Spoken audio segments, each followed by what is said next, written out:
안녕하세요. 부동산 아저씨입니다. 오늘은 여러분 몸테크에 대해서 한번 얘기해 볼까요? 몸테크 그러는데 도대체 몸테크가 뭐냐? 몸테크에 대해서 한번 오늘은 여러분들과 이야기를 나눠보겠습니다. 몸테크는요 크게 두 가지가 있는데요. 이 어떻게 하느냐에 따라서 이 두 가지가 있는데 우선 첫 번째는 뭐냐면 우리가 재개발이나 재건축, 그러니까 앞으로 개발된 노후된 주택 아니면 노후된 아파트를 사서 이제 들어가 사는 거죠. 그리고 이제 새로운 아파트가 지어질 때까지 거기서 이제 오래된 집에서 노후된 집에서 이제 사는 거죠. 뭐 기본적으로 재건축이 되려면 아파트는 뭐 30년, 40년이 돼야 되기 때문에 얼마나 힘들겠어요. 뭐 녹물도 나오고 살기가 쉽지 않겠죠. 그래도 이제 이게 조만간 헐어지고 새 아파트가 될 거라는 기대감 때문에 우리가 이제 참고 사는 거죠. 그렇게 몸테크하는 첫 번째가 있고요. 두 번째는 뭐냐면 뭐 상급지라든가 아니면 어떠한 뭐 부동산 집에 아파트를 사놓는 거예요. 사놨는데 뭐 투자 목적이 될 수도 있고 아니면 실거주 목적이 될 수도 있는데 그 산 목적이요. 그 목적을 떠나서 지금 당장 그 경제적 여유가 되지 않기 때문에 내가 거기 못 들어가는 거예요. 그러니까 못 들어가니까 돈이 부족하니까 일단 그 집 전세를 놔야 되겠죠. 세를 놓고 나는 그 집보다 더 못한 뭐 급지를 좀 낮춘다거나 주택의 종류를 좀 낮춰가지고 다른 지역에서 이제 와신 상담하면서 돈을 더 열심히 모아서 그 집에 뭐 실입주를 하는 그런 개념의 몸테크가 있죠. 그런데 저도 몸테크를 한 몇 년 전에 해본 적이 있는데요. 저 같은 경우는 이제 후자 두 번째 이유거든요. 그러니까 집을 샀는데 집을 사놓고 이제 몸테크를 했는데요. 저는 신혼 초에 이제 신혼집을 경기도 부천에서 시작을 했단 말이에요. 부천에서 시작한 이유가 지금도 맞벌이를 하지만 결혼 당시에 이제 집사람이 맞벌이를 하겠대요. 그래서 너무 고맙잖아요. 그리고 그 집사람은 근데 이제 부천에서 계속 살았었고 또 직장도 부천에 있기 때문에 그러면 신혼집은 부천에서 시작하자. 부천에서 얻자. 그래서 이제 거기서 시작을 했는데 부천이 뭐 살기는 좋아요. 근데 뭐 물론 지금은 뭐 다 말할 것도 없지만 그 당시에도 서울에 비해서는 당연히 집값이 싸죠. 집값이 싸요. 그런데 이게 시간이 지나면 지날수록 문제가 뭐냐면 집값이 물론 부천도 올라갔지만 서울의 집값이 올라가는 속도가 엄청 빠른 거예요. 이 얘기가 뭐냐면 예전에는 신혼 초에는요, 저희 부부가 조금만 무리를 하면 무리를 해서 마음만 먹으면 서울의 집을 아파트를 살 수가 있었어요. 근데 시간이 1년 한 해 지날 때마다 점점점 그 간극이 벌어진 거예요. 그래서 어느 순간 딱 생각해 보니까 아무리 무리를 해도 이거 무리를 해도 마음을 먹는다 해도 무리를 해도 서울의 집을 살 수가 없겠구나. 어쩌면 우리는 이대로 가다가는 서울의 아파트를 살 수가 없겠다. 이런 생각이 딱 드는 거예요. 그래서 그때 우리가 흔히 이제 현타 맞았다고 그러잖아요. 진짜 현타 맞은 느낌? 그 느낌이 있는 거예요. 그래서 이대로는 안 되겠다. 뭔가 한번 판을 엎어야 우리도 서울의 상급지에 아파트를 하나 살 수 있을 것 같다. 그런 생각이 들었어요. 그래서 집사람하고 제가 회의를 했죠. 가족회의.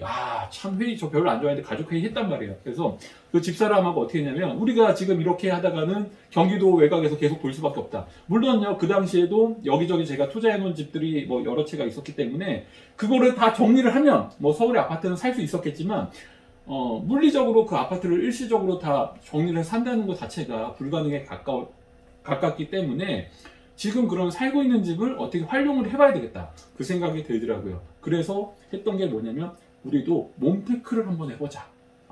그 몸테크가 바로 저희가 살고 있던 아파트를 전세를 놓고 그 전세 보증금과 저희가 좀 모아놓은 돈을 합쳐가지고 서울의 상급지에 30평대 아파트를 전세를 끼고 샀어요. 여기까지는 참 좋았죠. 드디어 우리도 상급지에 30평 아파트를 샀다. 근데 문제가 뭐냐면 돈이 부족했으니까 당연히 전세를 끼고 샀겠죠. 전세를 끼고 그 아파트를 사놓으니까 저희가 정작 갈 데가 없는 거예요. 갈 집이. 그래서 우리는 어떻게 하지 하다가 저희는 그 이제 몸테크를 어떻게 했냐면 2천에 60만 원짜리 빌라로 이사를 가게 됩니다. 이사를 갔는데요. 너무 우울한 거예요. 왜 우울했냐면 집이 너무, 그러니까 뭐 아파트에서 빌라로 옮긴 것도 좀 뭐 주택의 종류가 달라진 것도 적응이 좀 안 됐지만 집의 크기가 너무 작아진 거예요. 거의 절반에 가깝게 줄여서 왔기 때문에 저희가 또 저는 아직도 기억이 나는 게 뭐가 기억이 나냐면요. 그 포장 이사를 하면 그 주방에 뭐 냉장고라든가 싱크대 정리해주는 그 주방 여사님들이 한두 분 따라오시잖아요. 근데 그 여사님이, 저는 아직도 기억에 남는 게, 저희 그 집사람 손을 꽉 잡더니 하시는 말씀이, 애기 엄마, 힘내세요. 살다 보면요, 언젠간 좋은 날이 와요. 저도 그러더라고요. 그 얘기를 딱 하는 거예요. 그 얘기를 옆에서 딱 듣는 순간, 그 여사님은요, 저희 집이 분명히 경제적으로 망해서, 이렇게 줄여서 이사를 왔구나. 그런 생각을 갖고 그렇게 말씀을 해주셨을 거예요. 근데, 그 얘기를 듣는 순간, 저는, 그게 아닌데, 참 씁쓸했지만, 참 마음이 무겁더라고요. 하여튼 그렇게 이사를 했어요. 이사를 했는데, 집이 너무 좁아졌잖아요. 그리고 이사 오기 전에 벌써 마음의 준비는 어느 정도 했어요. 그래서 집이 많이 평수가 줄어드니까 살림살이도 좀 많이 불필요한 거 버리고, 이제 저희 딴에는 그렇게 왔는데요. 집이 너무 좁다 보니까 짐을 정리를 할 수가 없더라고요. 이게 짐을 정리를 하는 게 아니고요, 거의 싸놓고 살았어요, 짐을. 한동안은. 그래서 제가 이사를 하고 한 달 동안 뭘 했냐면요, 그 애들이 자고 집사람이 자고 있으면요, 그 밤마다 집에서 쓰는 물건이에요. 불필요한 물건은 없어요. 이미 정리하고 왔기 때문에. 쓰는 물건임에도 불구하고 상대적으로 덜 쓰면서 부피가 큰 거 위주로 살림살이를 하나씩 갖다 버렸어요, 밤마다. 그리고 아이들의 그 장난감도, 아이들이 분명히 이거 잘 갖고 노는지 알아요. 근데 부피가 큰 거는 밤마다 하나씩 갖다 버렸어요. 그러면 그 다음에 되면 또 아이들 난리가 나죠. 아빠, 내 장난감 이거 어디 갔어? 이렇게 물어보면, 오리발 내미기가 바쁜 거예요. 아들, 글쎄, 이사하면서 그거 놔두고 왔나? 깜빡했나? 진짜 그 말 할 때마다 겉으로는 그렇게 오리발 내미기 바쁘지만, 그 밤마다 한 달 동안 제가 짐을, 또 아이들 장난감을 갖다 버렸을 때 그 심정은, 내가 이렇게까지 하면서 몸테크를 해야 되는지, 참 힘들었어요. 근데 결과만 놓고 보면 참 그 성공적인 몸테크였죠. 왜냐면 저희가 몸테크라는 한 2년 동안 서울에 사는 아파트 가격은 굉장히 많이 올랐어요. 예를 들면은 일단 굉장히 많이 올랐어요. 그래서 그 결과만 놓고 보면 굉장히 성공한 몸테크였는데, 지금 와서 생각을 해보면 굉장히 후회스러운 점이 한 가지 있어요. 뭐가 후회스럽냐면, 몸테크는요, 여러분들 분명하게 아셔야 되는 게요, 무조건 아끼는 것이 능사가 아니에요. 몸테크는 무조건 아끼는 게 능사가 아닌 게, 이게 무슨 말이냐면요, 저는 몸테크니까 빨리 서울에 사는 아파트에 입성을 실입주를 해야 되기 때문에 돈을 더 빨리 모아야 되겠다. 그래서 지금 당장 나가는 월세도 너무 아까웠던 거예요. 그래서 월세도 줄여서 그 좁은 집으로 이사를 왔단 말이에요. 근데 지금 저보고요, 몸테크 다시 한번 해보실래요? 그러면 절대 저는 2,000에 60짜리 월세 60만 원짜리 집에 안 가요. 저는요, 지금 가라 그러면 150, 200짜리 집을 갈 거예요. 왜냐면 그 당시만 하더라도 저는 참 어리석었어요. 그러니까 이게 사람이 경험을 하고 깨달아야 돼. 그러니까 여러분도 이번 영상을 보시고 좀 생각해 보셨으면 좋은 게, 그 당시에 저는요, 월세를 너무 아깝잖아요. 맨날 자가에만 살다가 월세를 갑자기 내라고 하니까 너무 아까운 불필요한 지출이라고 생각을 했어요. 그리고 그 돈까지도 최대한 빨리 모아서 내가 실입주할 아파트에 돈을 모아야 되겠다, 그 생각만 갖고 있었는데, 그리고 그 매달 부담해야 되는 그 60만 원이라는 월세가 저의 근로소득, 제가 일해서 번 돈으로 내는 돈이라고 생각을 했어요. 근데 절대 그게 아니거든요. 이 월세는요, 두 가지가 있는데요, 이 두 가지 월세 중에서 어느 거에 속하느냐에 따라서 더 무리를 해도 되는 월세가 있고요, 최대한 아껴야 되는 그 월세가 있어요. 이 두 가지가 뭐냐면요, 우선 첫 번째는요, 정말 내가 돈이 없어요. 모아놓은 돈이 없고 경제력이 정말 부족해가지고 월세를 살 수밖에 없어요. 전세가 보증금이 없기 때문에. 그리고 신용이 안 좋아서 전세 대출도 안 된대요. 이럴 때는요, 최대한 저렴한 월세로 가셔야 돼요. 왜냐면 이때 내는 월세는 나의 근로소득, 즉 나의 월급으로 내는 월세이기 때문에요, 이 지출을 최소화해가지고 이 아껴서 돈을 빨리빨리 모아서 후일을 도모해야 돼요. 후일을 도모하는 데 사용하셔야 돼요. 그렇기 때문에 내 월급으로, 내 근로소득으로 지출되는, 부담해야 되는 월세는요, 최대한 아끼셔야 돼요. 그런데요, 저같이 어떠한 것에 투자를 해놓고 해 놓음으로 인해서 나의 주거지를 낮춰서 내가 월세를 살 때는요, 무조건 낮추는 것만이 능사가 아니에요. 왜냐면요, 내가 어떠한 것에 투자를 해놨잖아요. 그럼 이 투자가 제대로 된 투자라고 하면 분명히 시간이 지나면 지날수록 이익이 생긴단 말이에요. 그러면 여러분 여기서 생각하셔야 되는 게, 이 월세가요, 내 근로소득으로 내가 일해서 내는 게 아니고요, 내가 투자를 해서 이게 이익이 점점 나잖아요. 이 이익이 난 그 덩어리에서 일부분을 띄어서 월세로 내는 거예요. 그러니까 즉 나의 근로소득이 아닌 자본소득으로 월세를 내는 거기 때문에 너무 부담스러워하지 않으셔도 된다는 거예요.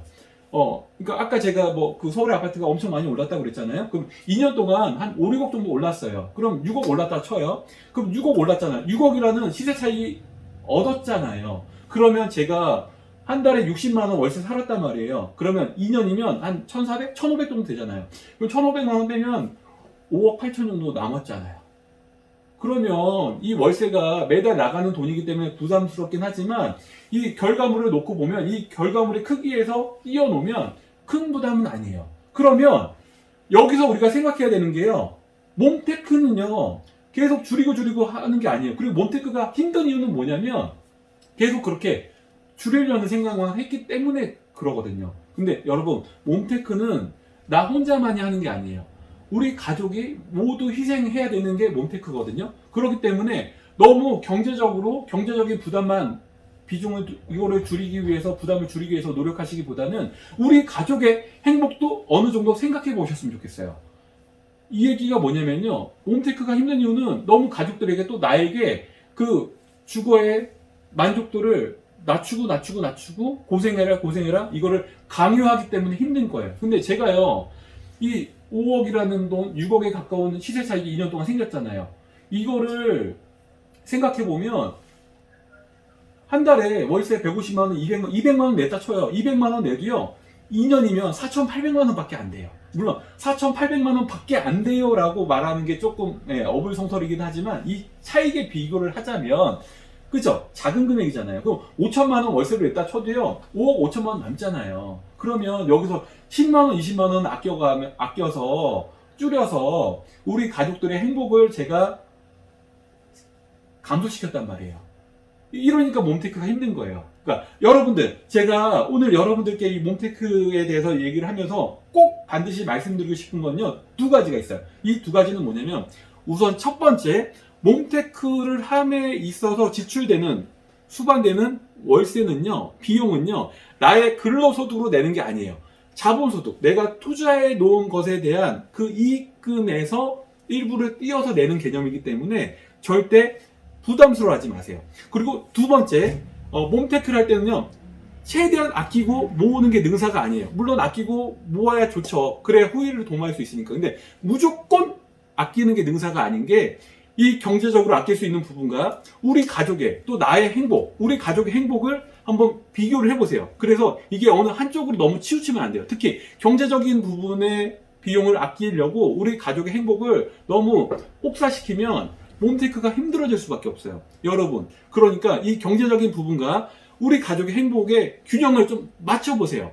혹시라도 지금 몬테크를 생각하고 또 몬테크를 하셔야 되는 상황이라고 한다면, 너무 경제적인 부분에만 놓고 비중을 두지 마시고요, 우리 가족의 행복에도 조금 비중을 두고 몬테크를 하신다면, 여러분의 몬테크는 힘든 몬테크가 아니고요, 행복하고 즐거운 몬테크가 될 수 있을 거라고 생각을 합니다. 자, 여러분 아셨죠? 이 두 가지, 제가 방금 말씀드린 이 두 가지 꼭 기억하시고요, 몬테크를 하시면 몬테크는 결코 힘든 것만이 아니에요. 행복한 몬테크가 될 수 있다는 것을 여러분 기억해 주셨으면 좋겠습니다. 오늘 영상은 여기까지입니다. 오늘 영상이 좋았다면 좋아요, 다음 영상이 기다려지신다면 구독과 알림 설정 부탁드리겠습니다. 감사합니다.